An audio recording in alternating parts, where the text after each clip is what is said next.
Yo, what's up, everybody? It's David. And this is Chandler. And you're here for another episode of Split Screen Gamers. Split Screen Gamers, bros. Thanks for tuning in. We got a couple different things to talk about today. I mean, there's some cool news going on today. There's some lackluster news. There's some stuff we just got to chat it out about. But anyways, yeah, man. How you been? Yeah, I'm good, dude. Just been chilling, just been playing video games and working a lot, man. What about yourself? Same thing here. I been working on some different stuff on my YouTube channel, but like now it's time to get back to the podcast, which that brings us to our first story, bro. You see that The Witcher 3 released on Nintendo, right? Yeah, dude, I know. And it's been getting like a lot of good reviews lately, man. What's up? I mean, I've been like, it's a miracle. Yeah, it's a miracle. And like whenever it was first announced, it was total left field for most people. It was like, man, they're bringing this high performance game to the Switch. I mean, that's crazy. And then they announced Overwatch, which people were like, okay, of course that was going to come to the Switch, yeah, it's been getting a lot of good reviews and a lot of people have been liking it so far. I know, man. It's got 85% on Metacritic based on 41 critics and a user score of 8.8, which we all know the game's crazy. I know you haven't played it yet, but everybody knows it's like considered one of the greatest games of all time. Yeah, in our generation at least. And like the fact that they ported this to the Switch is just nuts, dude. Nuts. I heard. Yeah. Now I haven't played it yet. I'm probably gonna pick it up just because it's also the complete edition. Yeah. But I heard that it's like if you're playing on the Switch screen, it's like, yeah, some texture graphics have been downplayed, or some of the weather graphics have been downplayed and stuff like that. It looks like a painting, honestly. Whenever you watch it on the Switch, bro, like it looks like all of these like little tree branches are just strokes of paintbrushes and stuff. Well, I heard that it's fine now. I mean, now that people are downloading it, I mean, I bet it's a power eater because you're only getting 3 hours on the Switch alone. I bet it even lowers that bar even more. Yeah, probably. I mean, which I'm not too surprised about, just so the fact that it's such a very technically advanced game. So yeah. The thing is, like, the fact that what this tells me is that if someone like CD Projekt Red can port one of their biggest games, one of their actually graphically heavy games, to something like this and properly to the Switch, means that tells me that they have their ducks together as far as coding goes.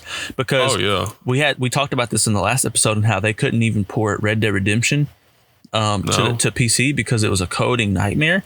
That means that from the very beginning that The Witcher and I'm not sure, I don't know anything about coding. I don't know anything about game development except for the fact that it's hard, right? Yeah. Something that I can't even do. And I think that it means from the very beginning that they had their ducks together as far as organization. They knew that they wanted this to be a future-proof game. They wanted to port in different areas.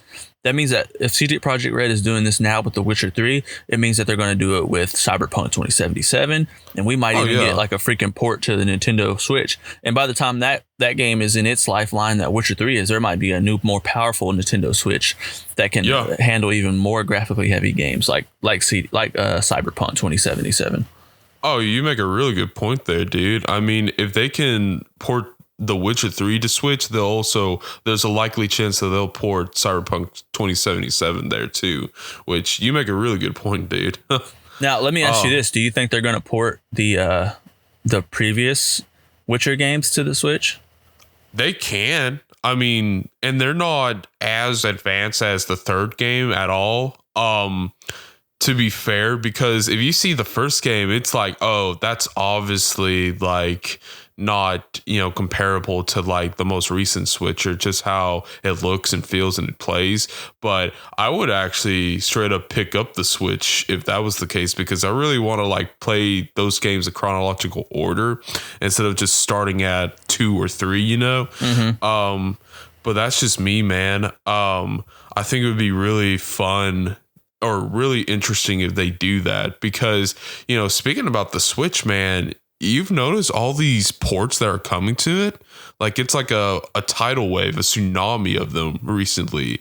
I feel like what that tells me is that like I mean, first of all, you got like stuff like The Witcher that's being ported. That means like, really, does a company have any excuse? No, well, unless you're like EA or Rockstar, because apparently, and I did some research, but apparently they're the only two video game publishers that haven't had a game on the Switch yet, believe it or not, which I think is kind of crazy.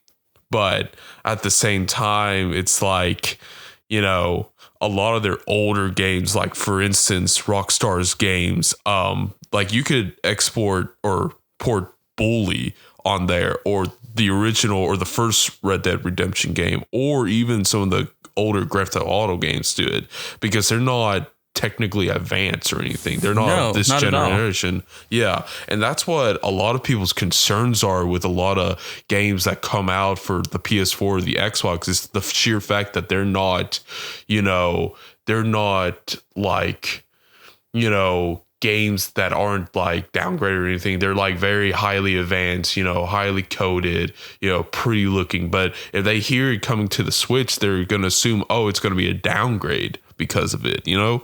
And that's what which it may be, but it's like, yeah. But for people who play the Switch, man, we're not looking for a PS Vita. You know what I mean? No. People who play the Switch play games like, you know, Super Smash or Mario Maker and stuff that's like not crazy graphically heavy. They like those exclusives too, like the Nintendo exclusives, right? And it's like the only thing that the Switch, if something like The Witcher, the reason I've played the game, you know, on PlayStation, the only reason I'd pick it up on Switch again is because you're putting this beautiful, not even beautiful, just masterfully made game on a portable device. Yeah. Or a dock device, depending on your play style.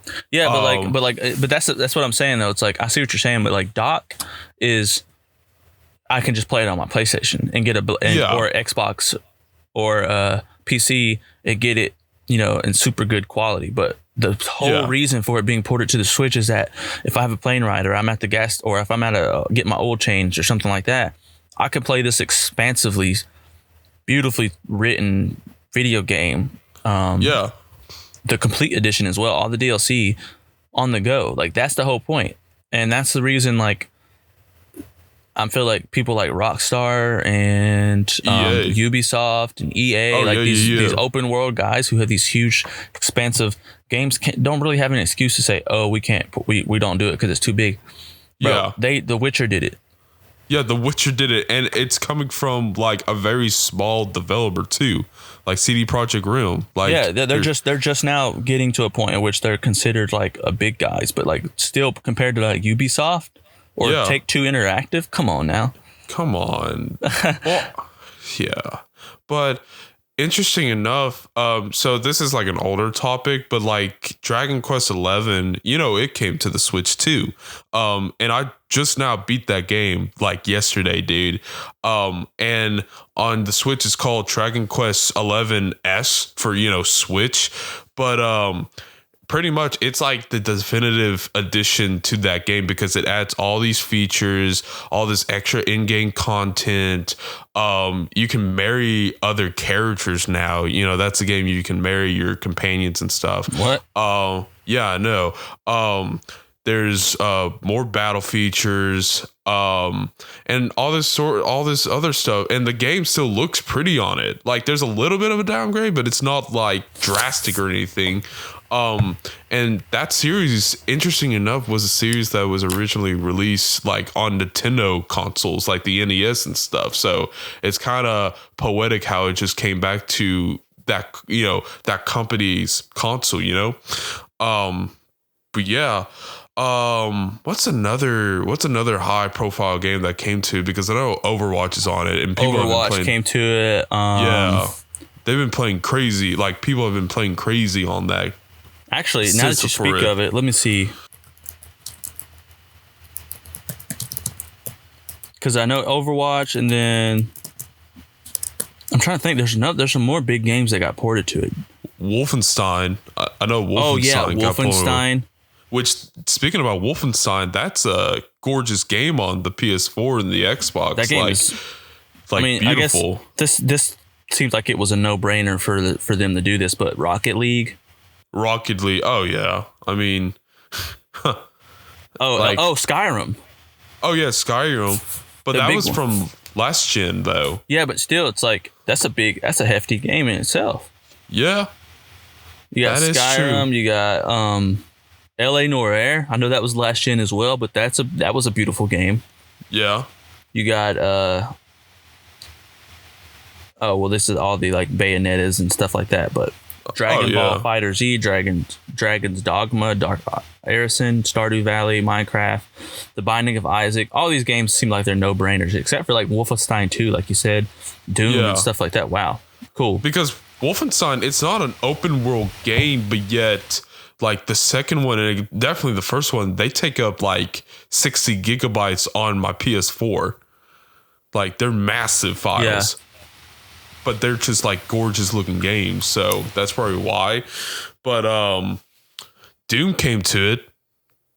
I think, yeah, Doom came to it. Doom, that's what it says. It says Doom came to it. It's like the #1 rated port to it. Yeah, which that's getting like massive reviews on it too, since you said that, or since you mentioned that, man. But yeah, it's just all these different companies that are, you know, porting all the other games to the Switch is really good for that, because now it's like more people have a reason of buying the Switch, you know, which to me, like, you know, that says something, because, you know, you remember whenever the Wii U was released, and that was a total failure. And Nintendo has pretty much like redeemed themselves by releasing the Switch and being a little bit more revolutionary than what they did for the Wii U. Even though I own a Wii U, but it's just nothing like what I've seen and played on the Switch. It doesn't compare to the Wii U, because the Wii U was just pretty much this little half-ass experiment that Nintendo did, and they horribly marketed it. Like, just saying, because like they fixed a lot of those mistakes with the Switch, and the Switch is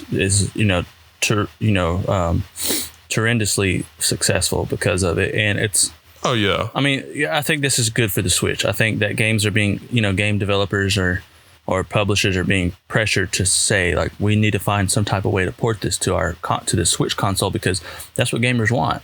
And if you're like they want games. Yeah, they want games that they can take with them on the go.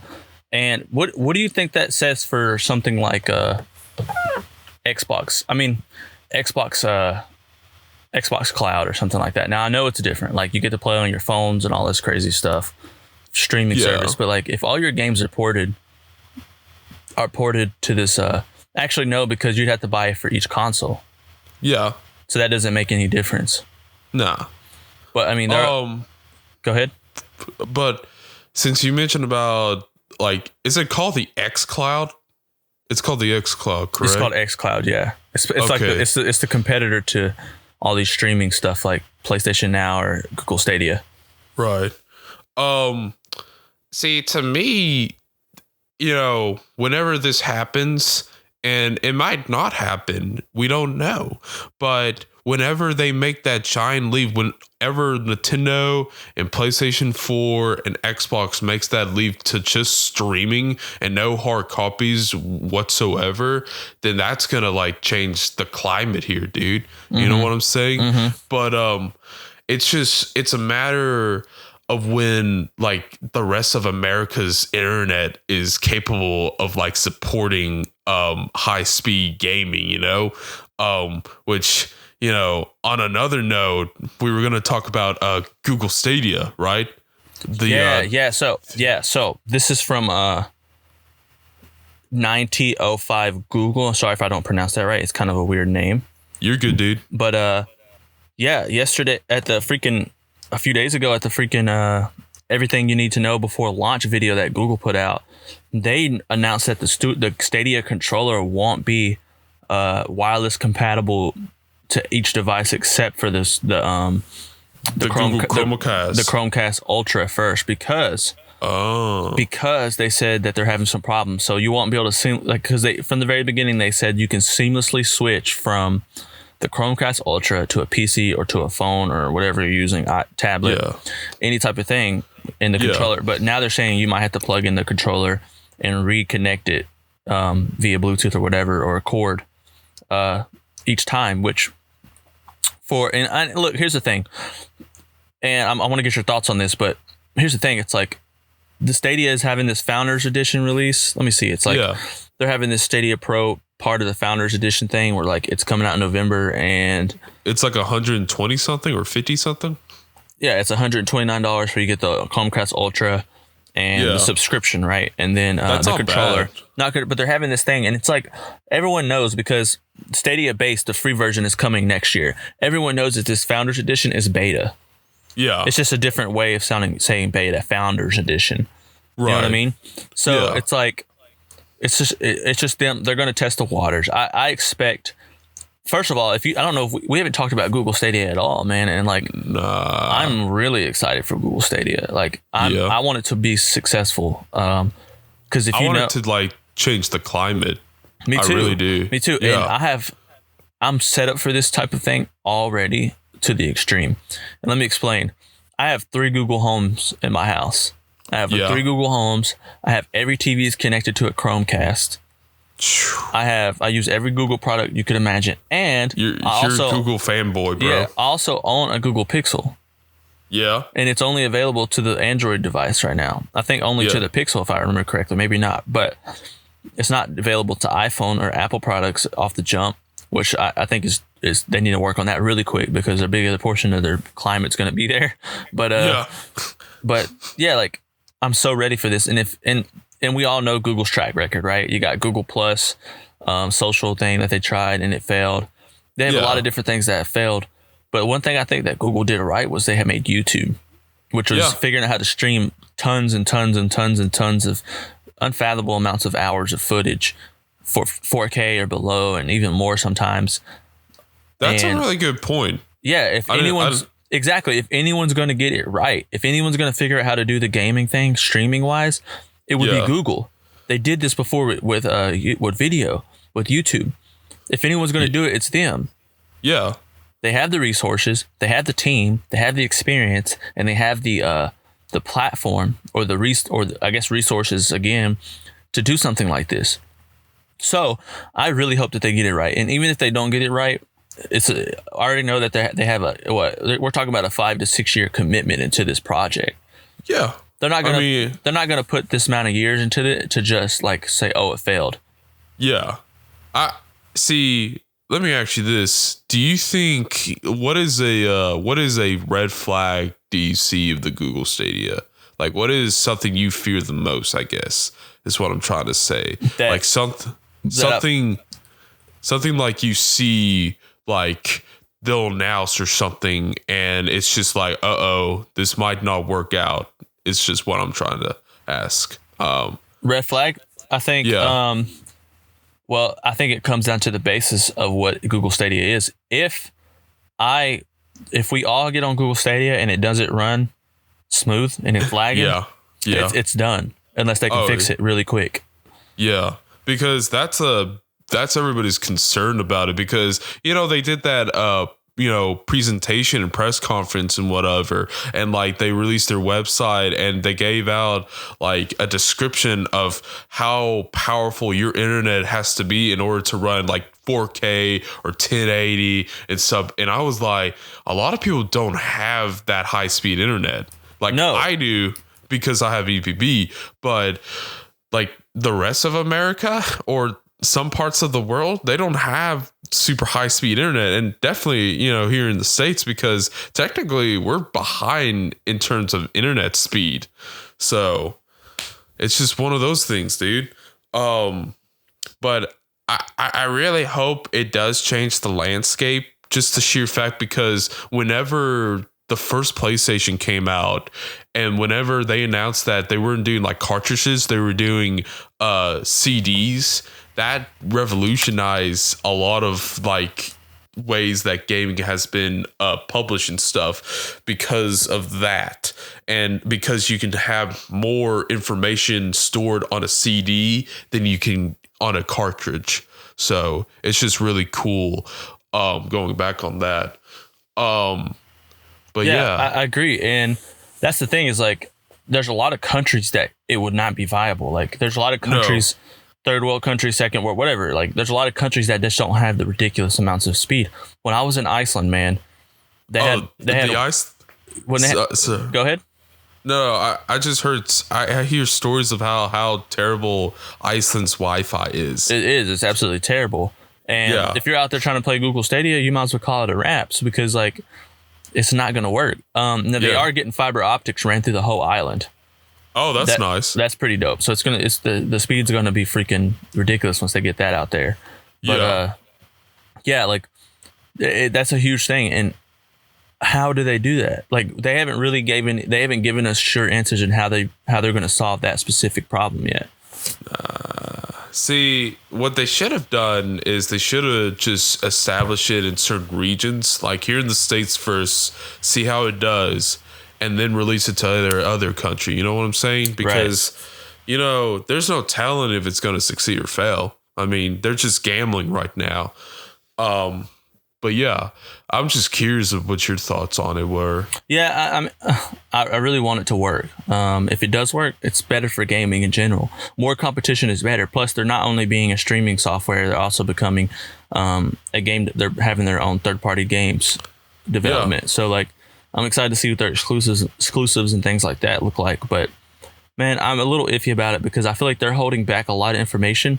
And usually, when companies aren't confident in what they're doing, they will do that. We've seen it with a lot of different companies holding back information, or like for games specifically, holding back review copies until the game releases, and then everyone picks up a trash copy of the game. We've seen this type of fake confidence with stuff like No Man's Sky. Oh my God. And like recently they released a new update on it where like you can like play multiplayer and stuff on it. It's pretty much what everybody's been telling me is that this is what the game should have been. Yeah, and not what it was. And look, I'm all for that. I'm glad that they fix it. I heard it's a pretty fun game now. Yeah, I'm glad they fix it. But it's like, remember how much the guy, I can't remember his name, but they were just straight up lying. Like, oh yeah, about the game's capabilities. An interesting note about that is that the guy who's the creative director of that game, his company's only made one other game before No Man's Sky, and it was a mobile game. It was a mobile game. So they started with a mobile game and they jumped to a AAA game. How crazy does that sound? Actually, that's pretty cool. Yeah, it's cool, but like, are your people skilled enough to create this game? That's the most important thing, because if you're just like jumping the gun on something, there's a likely chance that you're gonna get pushed back. You know what I'm saying? So you're saying that maybe they should have had like a stepping stone in between those two. Yeah, they should have had like a few stepping stones before they were like, we want to create this amazing game where it's an entire universe and there's like a likely chance that you won't see another player in it. I'm like, okay, that sounds really cool. But then again, if you're trying to do multiplayer, people will want to play with their friends. It sounds like a gimmick. Well, it sounded like a good concept at first, and then like people started to jump into it and was like, it was like a lot of repeated worlds. Like they're using this algorithm. And anyways, man, No Man's Sky. Oh man, I'm yawning. That's not good. Oh, you're fine. Oh, you're fine, dude. But yeah, man. I wish it. I hope the best for Google Stadia. I hope that it can do it, man. Because if it does it, it changes everything I know about gaming. I would definitely sign up for it, and I'll be one of the biggest fans because I'm set up to play everywhere, bro. Everywhere with that. Nice. I can play. I can go to Africa. Yeah, you could and play freaking Uncharted 4. Yeah, since that ends in Africa.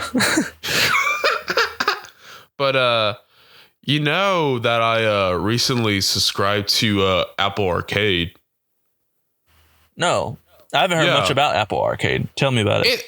It's very small. It hasn't exploded yet, but it's pretty much just like a lot of mobile games that you can play on your Apple TV or your iPad or your phone or your computer, and you can have a controller, and it's like a subscription to play all these games. So you don't have to buy the individual games. But like, here's the thing, there's only like, I want to say 80 games on there, and half of them aren't like really that good, and some of them are like a level run is like fun as shit. Like it's just one of those things that when you were a kid and you played with other kids and stuff, and you're trying not to touch the floor because it's like hot lava. What this game is literally that. Oh, that's cool. Yeah, and it's just a fun, running / avoiding the lava game, because the lava fills up wherever you're at. So it's just really fun to play with other people. But I'm hoping to see a lot of like third-party developers, like more of the high-profile ones, like releasing their older games, because I know, and this is another old topic too, dude, but Square Enix, they released like mostly all their Final Fantasy games and their Dragon Quest games onto the Apple game store and stuff, but they're not on Apple Arcade. So, and I guess you can say that they'll get like a bigger profit from buying the individual games, but like I think it would be cool if developers and like companies would release these games on a subscription video game service, kind of like PlayStation Now and the xCloud.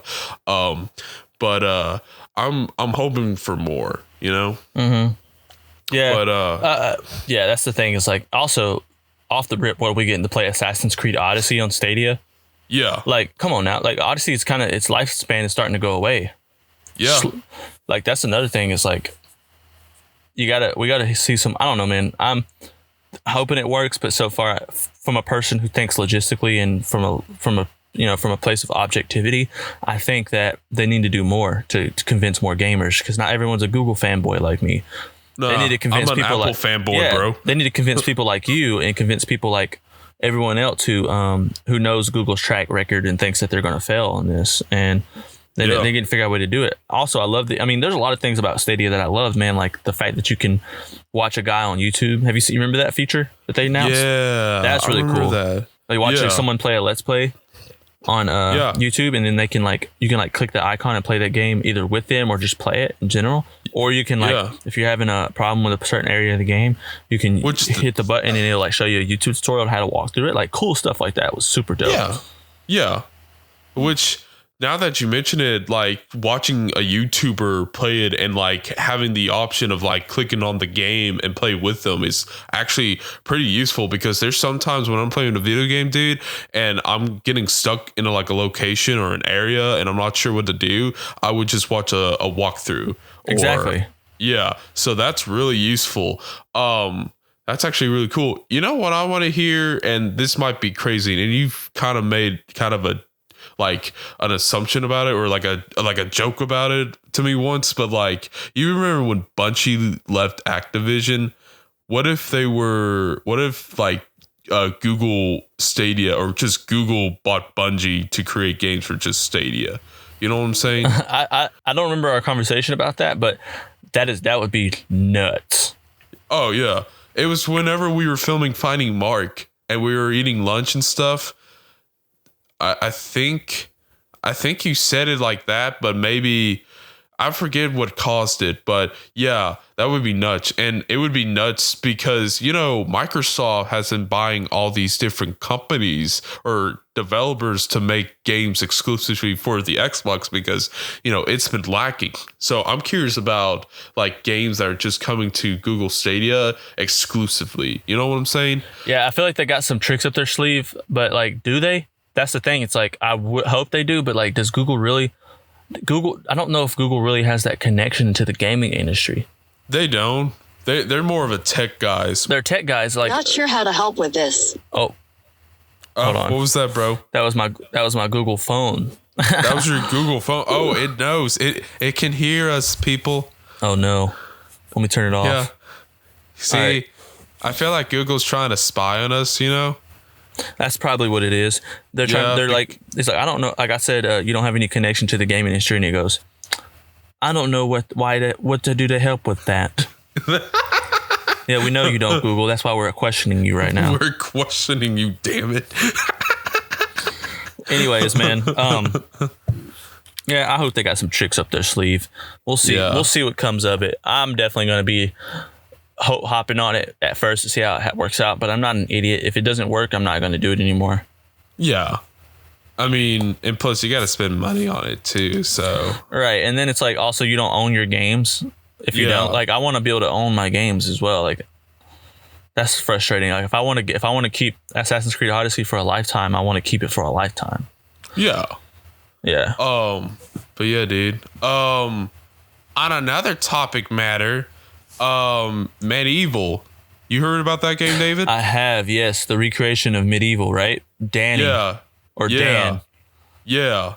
Because it was originally a PS1 title back in the day. Yeah. Did you ever play it?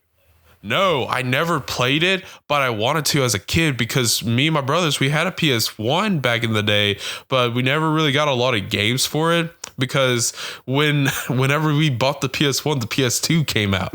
So it was like, are we really going to play games on the PS4 or are we going to play games on the PS2? So we all play the games on the PS2. So, and it's really interesting because, you know, Nintendo is pretty much like kings of platforming games. And just like having games that are platformers on a different console is kind of weird in a way. Man, Medieval was fire though, man. I played it, and I was really, really young when I played it. So it's like very, very minuscule memories in my mind. But my older brother, me and him played it, and I remember it used to freak me out because it was like a pretty dark game. It's it's like you're playing as a skeleton and like killing like monsters and stuff. It used to freak me out. But I watched actually a little video about the developers, what they were trying to do when recreating it for the new generation. Yeah. And it looks pretty good, man. It looks like I can tell now, looking at my age now and looking back at the game, it's a pretty dope game. They had puzzles. Yeah. Like puzzle stuff like Uncharted series, and they had like the nice sandbox type fighting style. Yeah. Where it's like actual like where you actually have to plan and your hits and dodges and stuff like that. And it has lots of cool stuff, man. I'm really surprised that game never amounted more than what it did, actually. Yeah. I don't think it has any sequels. It doesn't. I don't think so. Hold on. Yeah. Let me fact check that real quick, actually. Yeah. The typical fact checking on our podcast, guys. It's all good. Fact check. Fact check. I'm saying fact check, but it's fact check. Sorry, guys. We're from the country. Oh, wait, no, there's definitely sequels. So there are? Okay. Medieval 1998. Okay. Medieval 2 2000 and Medieval Resurrection 2005, and then we got the Medieval recreation coming up at 2019. Okay. I see it now. Is it out now? No, it's okay. So it's coming out October 25th. I just pre-ordered it from PS4 digital download. You pre-ordered it? Yeah, I pre-ordered it because I've been hearing a lot of good things about the original Medieval, and I like platformers, dude. You know me. And I really want to play like a new, or better yet, a remaster, remake of a platform back in the day. It's a PlayStation exclusive. I did not know that. Yeah, it's a PlayStation exclusive because the first one was too. And if you're saying there's a second one and there's another one, weren't they exclusive too? Like, I'm sure they were if they're made from Sony Interactive. Yeah. So, but people have been playing the demo for it, and they've changed some things in the demo, but like you still start out the same. You awaken from your coffin and you're pretty much thrusted into the world and stuff. But like certain like items, like the way you find them now are changed. Of course, that's just the demo version. I don't know if that's going to be in the actual game. It might be, but we'll see. It's just like, I think it's cool that there's some games that are like, it's like a cartoony, fun, dark game is what I see Medieval as, because like all the visuals are very cartoony, but it's like set in a world where like evil has pretty much taken over and you're an undead soldier pretty much. Right. So, and there's an evil warlock.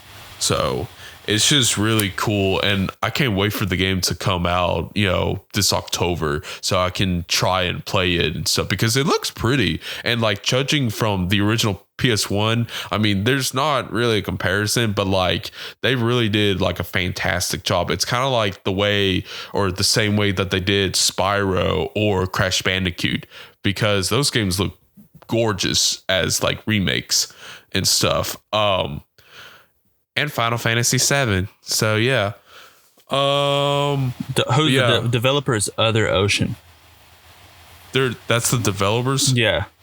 Okay. That's what his name was. I always thought it was really cool. His name is Sir Daniel Fortesque. Huh. Fortesque, slightly inept and long dead, knight accidentally resurrected by his greatest enemy, the evil sorcerer's rock. With a second chance to foil his greatest foe, Dan will once again set out to save the kingdom of Gallowmere and earn his place as a true hero. There you go. Pretty dope. That's just, it's such a simple story that anybody can really follow it too. So there's a demo. Yeah, there's a demo. That's what I was saying, brother. Yeah, that's dope. Yeah. You gonna play it? Yeah, probably, because I didn't realize there was a demo until like 2 days ago, because I pre-ordered it like a week ago, and I was like, okay, I'm waiting for this. But then I caught wind of the demo, and I haven't had time to play like, any new games lately. But I really want to play it just to get a feel for it, Mm-hmm. But yeah, that's Medieval. But I'm curious of how many, since we're on kind of the topic about remakes and stuff, I'm curious about how many more older games are going to be remastered or remake for, the PS4, since, we're coming on the PS5. So there's no telling how long we'll have and stuff. And, about, I can't remember the developer's name, but the guys who remade, Shadow of the Colossus, like, that game looks beautiful on the PS4, dude. Like, it's gorgeous. Yeah. So I'm trying to think, like, I feel like trying to port stuff up to the PlayStation 4 now would be counterintuitive. Like, yeah. Like, I mean, what more games do we have? That we got Spyro, we got Sly Cooper, we got all these. Well, Sly Cooper isn't on the PS4. Well, I mean, like, talking about an old game being recreated for a new generation. I get what you're saying. Yeah. Which I wouldn't mind Sly Cooper.